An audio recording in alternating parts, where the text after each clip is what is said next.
Hola amigos y saludos cordiales. Bienvenidos de nuevo a mi canal de YouTube. Soy Antonio Muñoz. Voy a hablaros de un tema inquietante, de una cuestión muy poco conocida, pero que al mismo tiempo es algo que nos afecta, o mejor dicho, podría afectarnos a todos en un momento dado. ¿A qué me estoy refiriendo? Bueno, me estoy refiriendo a los ahorros que podamos tener en cualquiera de las entidades financieras que hay en este país todavía llamado España. Bien, si yo os hablo, si yo os hablo de la directiva europea que está en vigor desde el 1 de enero de 2016 bajo el título Reestructuración y resolución de entidades de crédito y empresas de servicios de inversión, bueno, esto os estará sonando a chino, diréis. ¿Qué me estás contando, Antonio? ¿Qué es esto? Bueno, claro, normalmente las directivas y cuando se elaboran normas que regulan aspectos tan importantes como el que nos ocupa, suelen revertirlos de una formalidad y de una terminología que nadie o casi nadie entiende. Pero fijaros, si yo os hablo por el contrario de que vuestros ahorros podrían empezar a correr un cierto peligro caso de que la empresa, o mejor dicho, la entidad financiera donde los tuvierais guardados o donde los tuvierais depositados corriese riesgo de quebrar o al menos existieran probabilidades ciertas de que eso se pudiera producir, entonces a lo mejor estáis entendiendo algo más. Bien, si yo os hablo de que, como bien recordaréis, en el año 2012 el gobierno español solicitó un rescate bancario a Europa, aunque el señor de Guindos siga todavía hoy diciendo que el rescate bancario no existió, que era una línea de crédito de no sé qué características, algo absolutamente indignante para cualquiera, pero no ya solo para el españolito de a pie, sino que fue indignante incluso para los socios de la Unión Europea que se indignaron cuando escucharon al señor de Guindos decir semejante majadería propia solamente de gente como él. Pero bien, cuando esto recordaréis todos muy bien que así sucedió. Bien, esto se conoce como un rescate bancario, un rescate externo. Pero si yo os hablo del bail-in o recapitalización interna o rescate interno, a lo mejor no entendéis bien a qué me estoy refiriendo. Pues os lo voy a explicar. Mirad, cuando en el año 2012 se hizo lo que se hizo, se pidió fuera que se nos diera un dinero a cambio de unos intereses y de unas condiciones. Bien, eso provocó, obviamente, unos condicionamientos para el Estado muy notorios. No olvidemos que en el memorándum de entendimiento, el Estado español asumía la garantía última como avalista de devolver el dinero recibido caso de que las entidades financieras que lo iban a recibir a través del FLO, es decir, del Fondo de Reestructuración Ordenada Bancaria, no lo hicieran en las condiciones y el plazo previstos.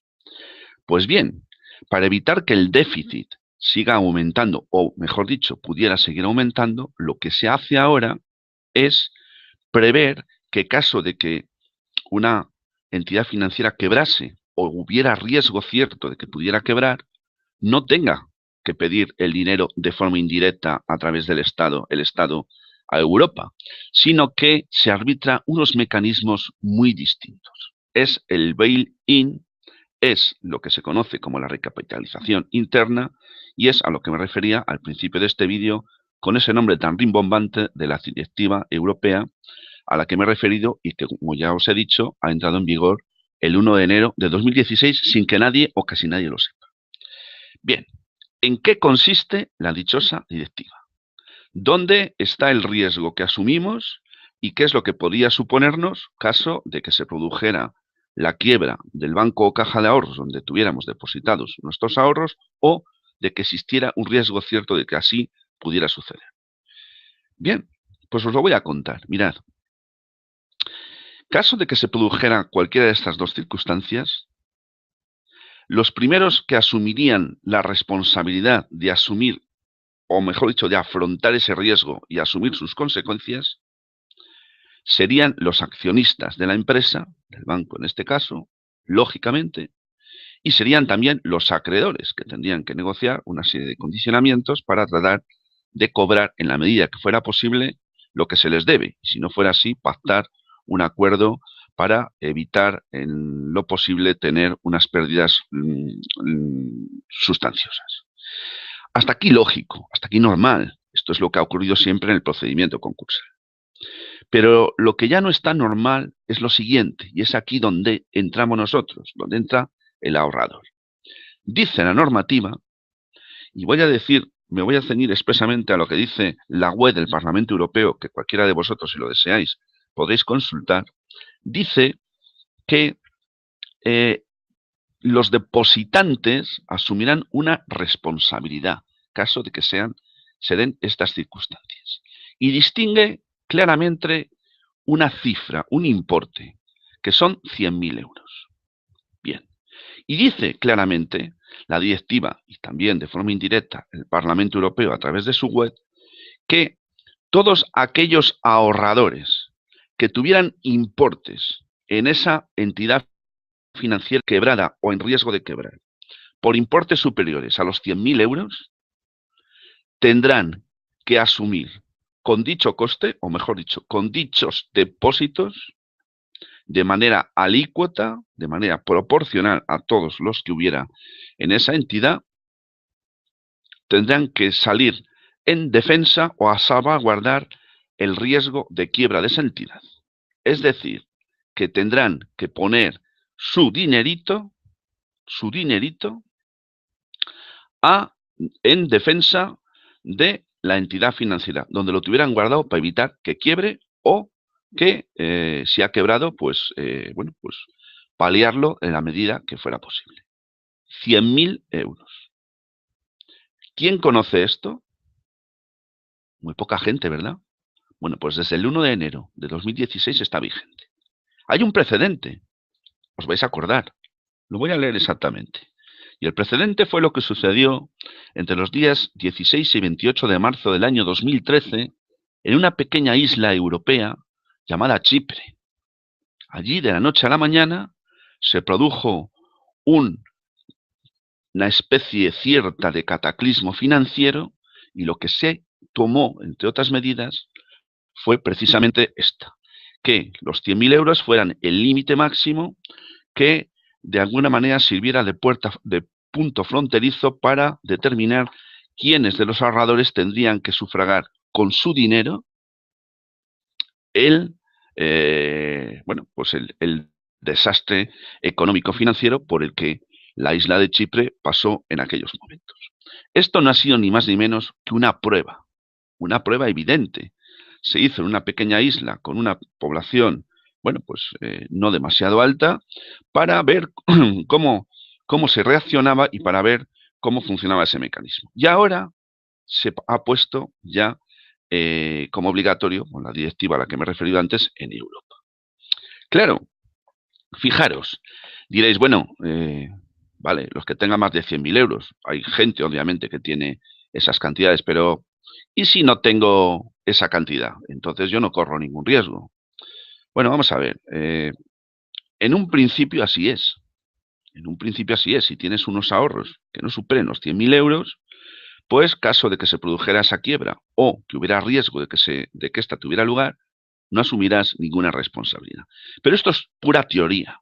Y es pura teoría de la misma manera que el Fondo de Garantía de Depósitos que tenemos en España dice que están protegidos todas aquellas cuentas cuyos importes no superen los 100.000 euros caso de que se produjera una situación cataclística en esa entidad financiera. Esto es pura teoría. Esto es puro formalismo barato. ¿Por qué digo esto? Estoy hablando de algo muy serio. Estoy hablando de una institución que existe, estoy hablando de unas normativas legales que lo regulan, pero estoy diciendo que es muy serio porque lo que no se dice es que ese fondo de garantía de depósitos, producto de todo lo que ha tenido que aportar como consecuencia del rescate a que ha habido que acudir para que la banca no se hundiera, pues se ha quedado vacío. Y tan vacío se ha quedado que hoy por hoy es puro papel mojado. Y esto os invito, como siempre, a que lo verifiquéis por vosotros mismos, que lo investiguéis vosotros mismos y que lo corroboréis vosotros mismos. Por tanto, la directiva dice eso, que caso en los condicionamientos a los que me he referido ya varias veces en este vídeo, solamente los que tengan por encima de 100.000 euros tendrán que soportar la carga, pero no los que estén por debajo. Claro, vamos a plantearnos la situación de que se produjera una crisis financiera muy fuerte y hubiera varias entidades financieras que se fueran al garete o pudieran irse. Bien, ¿qué sucedería en este caso? Pues sucedería que los depositantes no podrían tener garantizado nada, sencillamente porque el Fondo de Garantía de Depósitos tendría que afrontar una garantía tan grande y la devolución de una tan gran cantidad de dinero que no lo tendría, no ahora que ya os he dicho que está vacío, sino que es que no lo ha tenido nunca, porque lo máximo que ha llegado a tener ha sido 6.000 millones de euros, y 6.000 millones de euros es una cantidad siempre inferior a la de cualquier entidad financiera de nivel medio en cuanto a los pasivos. Es decir, esto nos están tomando nuevamente el pelo. Nos están llenando de fórmulas, nos están hablando de garantías, nos están contando lo que quieren, pero la realidad es muy otra. Y mi obligación desde aquí, modestamente, es contribuir a que conozcáis cuál es la realidad de las cosas, invitándoos siempre a que verifiquéis por vosotros mismos lo que os estoy contando. Lo que está sucediendo en Europa desde el 1 de enero de 2016 no es nuevo en el resto del mundo financiero. Veréis. Por ejemplo, en los Estados Unidos, esto existe ya desde el año 2010. Me estoy refiriendo al rescate interno o recapitalización interna bail-in. Bien. En Canadá lo tienen desde el año 2013. Pero es que desde el año 2012 este sistema funciona en el Reino Unido, que como sabéis está excluido de la zona euro y por tanto tiene una aplicación distinta, independiente, lo mismo que Suiza y también tengo aquí puesto Australia. Es decir, esto no es nuevo en Europa y es nuevo relativamente. Bien, se trata, por tanto, el objetivo último sería evitar que el contribuyente tuviera que soportar la carga de tener que contribuir nuevamente con sus recursos a evitar que la banca se pudiera hundir. Bien, pero claro, esto tiene trampa, y la trampa que tiene es la que os he contado antes, porque ¿quién no tiene recursos? Porque fijaros, si llegara un momento en que el cataclismo financiero se produjera, entendiendo por tal la caída de diferentes entidades bancarias, esto no es tan extraño, ha sucedido en el año 2008, lo que sucedería es que no habría dinero suficiente para poder soportar el afrontar esa carga y la gente no tendría garantizado nada. Pero claro, cuando la directiva de la Unión Europea nos dice lo que nos dice con el límite de los 100.000 euros, nos está hablando de un formalismo, porque llegado el momento, si las cosas se pusieran muy mal, no tendría ningún reparo en modificar esa directiva, en modificar las normas legales a que hubiera lugar y incluir hipotéticamente, esto es una hipótesis, en esa bolsa a todas las personas que tuvieran ahorros en esa entidad financiera, cualquiera que fuera el importe a que ascendieran los ahorros depositados en ella. Por lo tanto, lo que pretendo aquí deciros es que se han dado cuenta de que ya no es muy rentable desde el punto de vista económico, ni dado el enorme déficit o los enormes déficits que tienen los estados, sino que tampoco es rentable desde un punto de vista político el que tenga que ser el Estado el que le pida a Europa, a las instituciones europeas correspondientes, al Banco Central, que un préstamo que hemos conocido con el nombre de rescate. Ahora se han dado cuenta de que es mucho más conveniente, que es mucho más factible y sobre todo que es políticamente menos agresivo el que sea los ahorradores los que tengan que pagar el pato. Primero, los que lo tengan hasta 100.000 euros, que es lo que está previsto, porque los que estén por debajo de esa cantidad estarían excluidos, porque estarían asegurados por el Fondo de Garantía de Depósitos y en todo caso y en un principio no tendrían que contribuir a afrontar la carga grande que supone la quiebra de la entidad donde tengan esos depósitos o el riesgo cierto de que se pudiera producir. Por tanto, ¿qué quiero deciros con esto? Estaros alerta. estaros alerta. Yo he venido diciendo desde hace mucho tiempo que existe una estrategia muy clara tendente a que el dinero físico desaparezca. El dinero físico tiene los días contados. Todas las medidas que se están tomando y las que se van a tomar en un futuro inmediato tienen por objetivo último de grabar de todas las maneras habidas y por haber el dinero físico, el dinero metálico, para que éste vaya desapareciendo. De hecho, hay países como Suecia donde el dinero metálico es prácticamente historia. Por lo tanto, pretenden de alguna manera que el dinero físico desaparezca. ¿Qué es lo que yo preconizo desde aquí? En tanto esa circunstancia no se haya producido de una manera total, es decir, no haya desaparecido el dinero físico y este se haya tornado por un dinero digital que va a suponer un control exhaustivo sobre nuestras vidas, como hasta ahora no lo hemos tenido nunca, hasta que eso no suceda, yo lo que preconizo es que retiremos nuestros ahorros de los bancos. Los tengamos en nuestra casa o los tengamos en donde sea. No les demos a esta gente artillería. No les demos sangre. Esto es la sangre que ellos necesitan para vivir. A nivel financiero me refiero. No se lo demos. Y si se lo damos, seremos responsables y cómplices y tendremos que asumir también la responsabilidad de lo que pueda suceder desde que el 1 de enero de 2016, vuelvo a repetir, la directiva a la que me estoy refiriendo está en vigor. Por lo tanto, ojo al dato, estemos atentos y sobre todo estemos alerta. Nada más, gracias por vuestra atención una vez más. Recordaros que próximamente estaremos nuevamente aquí con un nuevo vídeo sobre el tema del referéndum o posible referéndum en Cataluña. Y ya para concluir, recordaros que podéis suscribiros a este canal de vídeos si lo deseáis y me despido ya de vosotros como siempre, deseándolos lo mejor, así como por supuesto salud y libertad. Hasta pronto y gracias.